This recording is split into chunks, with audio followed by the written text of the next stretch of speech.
Welcome back, viewers. You're watching WION World is One. I'm Shivan Charna. This is Speed News. Let's begin.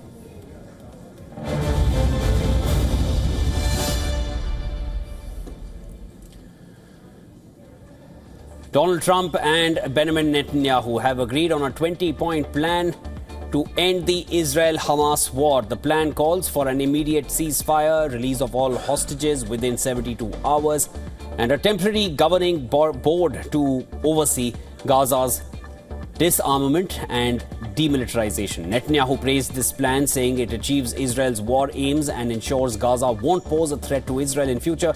Trump said if Hamas accepts, the war will end immediately, but if Hamas rejects, Israel will have full US backing to destroy the threat of Hamas. According to sources, Hamas negotiating team is studying US President Trump's 20-point plan to end Israel's war on Gaza.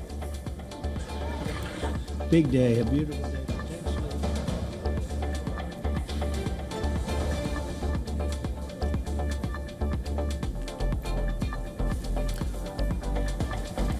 Arab and Islamic countries have welcomed US President Donald Trump's 20-point peace plan to end the Gaza war. Foreign ministers of 8 countries, including Egypt, Indonesia, Jordan, Pakistan, Qatar, Saudi Arabia, Turkey and the UAE, released a joint statement expressing confidence in Trump's ability to find a path to peace. They've pledged to work with the US to finalize and implement the agreement.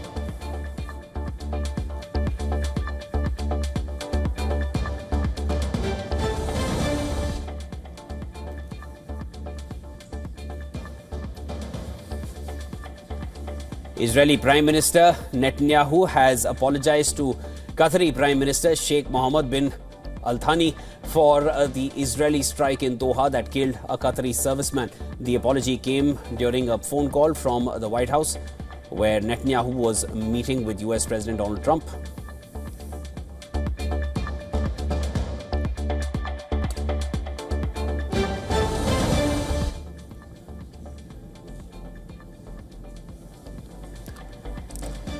Russia has warned of a significant escalation risk if the US supplies Tomahawk cruise missiles to Ukraine, allowing it to strike deep into Russian territory. The US says it is considering Ukraine's request, with Vice President J.D. Vance stating that Washington is weighing the possibility of providing Tomahawks. These missiles have a range of 2,500 kilometers, enough to reach Moscow if Ukraine fires it.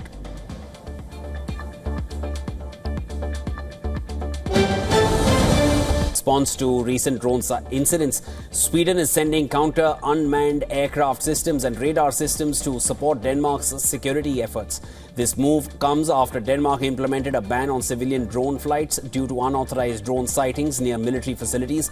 Just last week, drones disrupted air traffic at 6 Danish airports, including Copenhagen Airport, prompting Prime Minister Frederiksen to label the incidents a hybrid attack.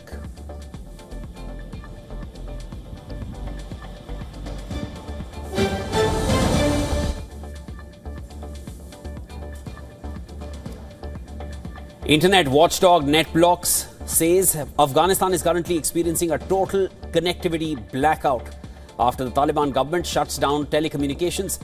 And this comes weeks after they began severing fiber optic internet connections to prevent what they call immorality. The blackout, which began on Monday, has severely disrupted mobile internet and satellite TV across the country. Many international news agencies have reported losing contact with its offices in Kabul.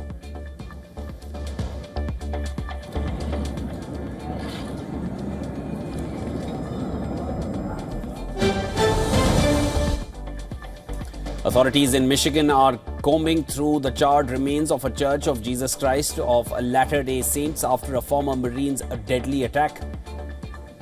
The accused, Thomas Jacob Sanford, crashed his silver pickup truck into the church, opened fire on the congregation and set the building ablaze, killing at least 4 people and wounding 8 others. Now, the gunman was shot dead by police during an exchange of gunfire. Investigators are still searching for potential additional victims and trying to determine the motive behind the attack. The FBI is leading the investigation, considering it an act of targeted violence.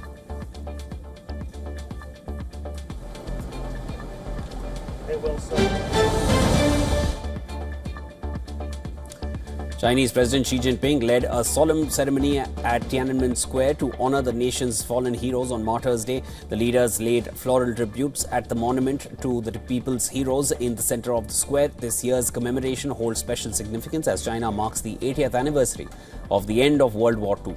Xi Jinping, along with other senior leaders of the Communist Party of China, participated in the ceremony.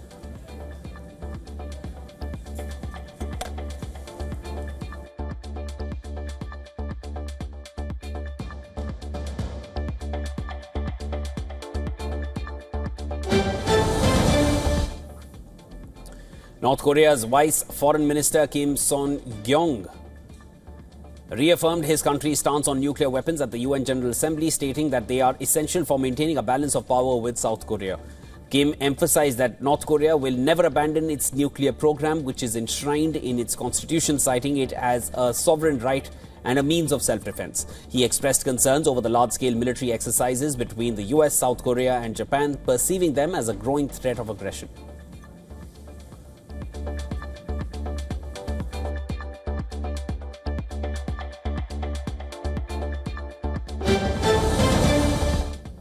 A devastating building collapse occurred at Al-Khozni Islamic boarding school in Indonesia's Sidoarjo in East Java, resulting in at least one death and leaving dozens injured. The incident happened when over 100 students gathered for afternoon prayers in a multi-story building that suddenly collapsed. Rescuers worked through the night to locate students believed to be trapped alive under the rubble. An investigation into the cause of the collapse has been launched, with authorities questioning the structural integrity of the building.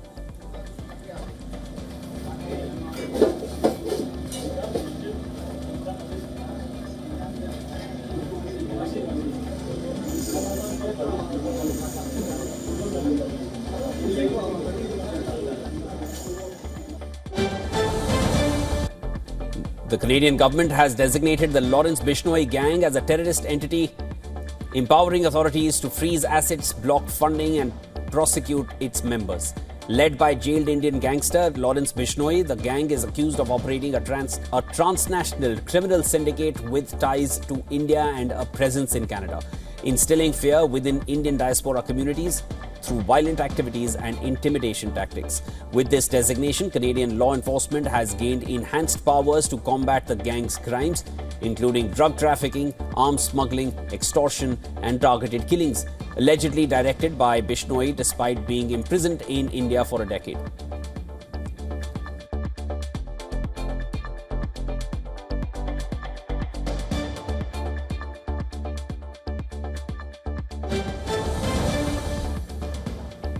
In India's Bhubaneswar, in the state of Odisha, the Shahid Nagar Durga Puja committee is celebrating Durga Puja with a unique twist. They're showcasing a stunning Durga Pandal themed around Operation Sindoor, a military operation. Of course, this was India's response to Pakistan's cowardly attack in Pahalgam on the 22nd of April.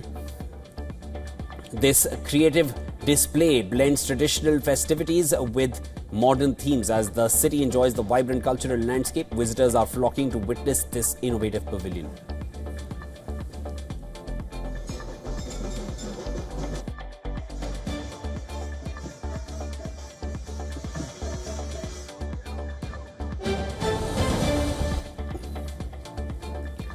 Mahatma Gandhi's statue in London's Tavistock Square was vandalized with graffiti, prompting strong condemnation from the Indian High Commission.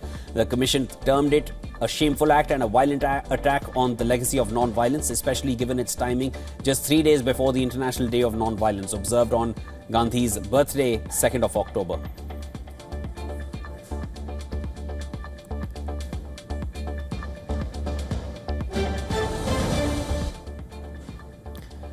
OpenAI is preparing to launch a new version of its video generator, Sora, that could feature copyrighted material unless rights holders actively opt out. According to the Wall Street Journal, the company has already started notifying talent agencies and studios about the opt-out process, with a release expected in the coming days. The rule flips the responsibility onto copyright holders,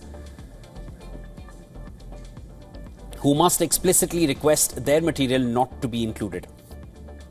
While copyrighted characters fall under this opt-out system, OpenAI says that it will not generate images of recognizable public figures without permission. In a separate news, according to a report by the Wired, OpenAI is also preparing to launch a standalone app for Sora 2 with a TikTok-style vertical video feed where users will be able to create 10-second long videos.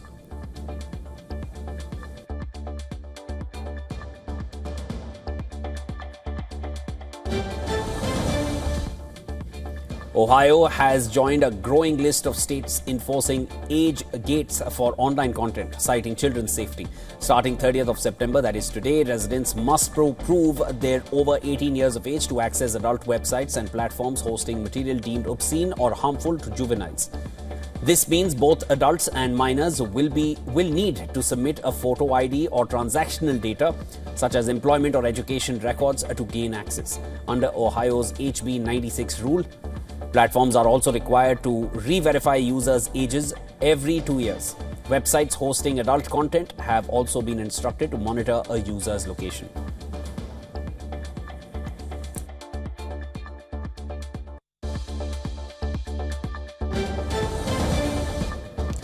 Canadian airline WestJet has confirmed that some passenger data was exposed during the cybersecurity breach on its systems earlier this year. The company detected suspicious activity on the 13th of June and later confirmed that a sophisticated criminal third party had gained access to its systems. Exposed data may include names, contact details, travel records, and documents tied to reservations.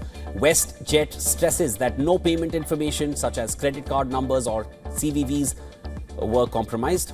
And the airline says that it has been working with the FBI, Canada's Cybersecurity Centre, and state attorneys general in the US where residents were affected.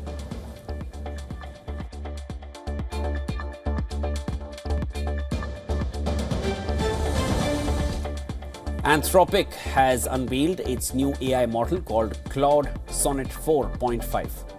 The new AI model can run autonomously for 30 hours, 5 times longer than its predecessor. During testing, Sonnet 4.5 built a Slack-like chat app, generating 11,000 lines of production-ready code without interruption. The new model has been designed to handle complex, long-context tasks in various areas, like cybersecurity, finance, and engineering.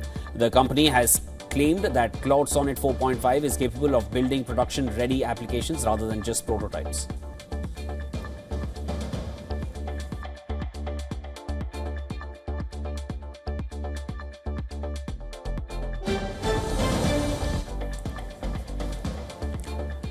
And gold prices spiked to a fresh record, crossing $3,840 per ounce as investors flocked to safe haven assets amid fears of a US government shutdown. The metal is on track for its best month in 14 years with a September rise of over 11%. Markets are also bolstered by expectations of Federal Reserve rate cuts, which typically boost gold in a low-rate environment. Analysts say gold's momentum may continue as political uncertainties and global risks keep investors seeking portfolio shelter.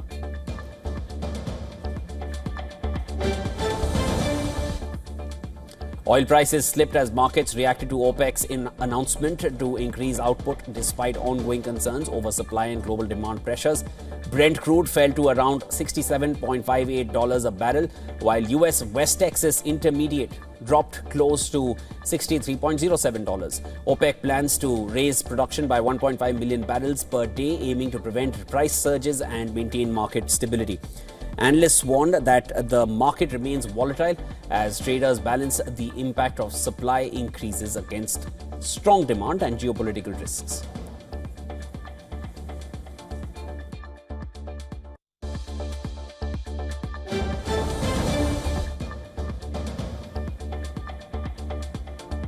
The US dollar softened in global markets as investors grew uneasy about a potential government shutdown that could disrupt key economic data releases. The Labour Department warned that if funding expires at midnight, the crucial September payrolls report could be delayed, leaving the Fed with a thin information base for policy decisions.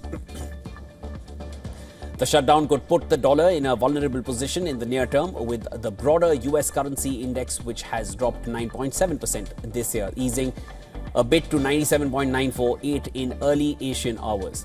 Traders now expect about 42 basis points of rate cuts by December, exerting continuing pressure on the dollar.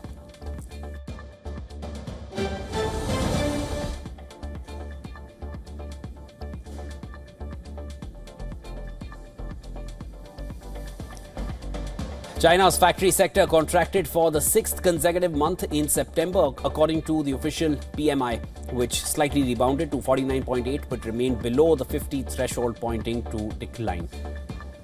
Activity in services and construction also lost steam. The non-manufacturing PMI slipped to 50, signaling stagnation. Despite this, the composite PMI eased up to 50.6, suggesting minor broad-based support for economy-wide activity.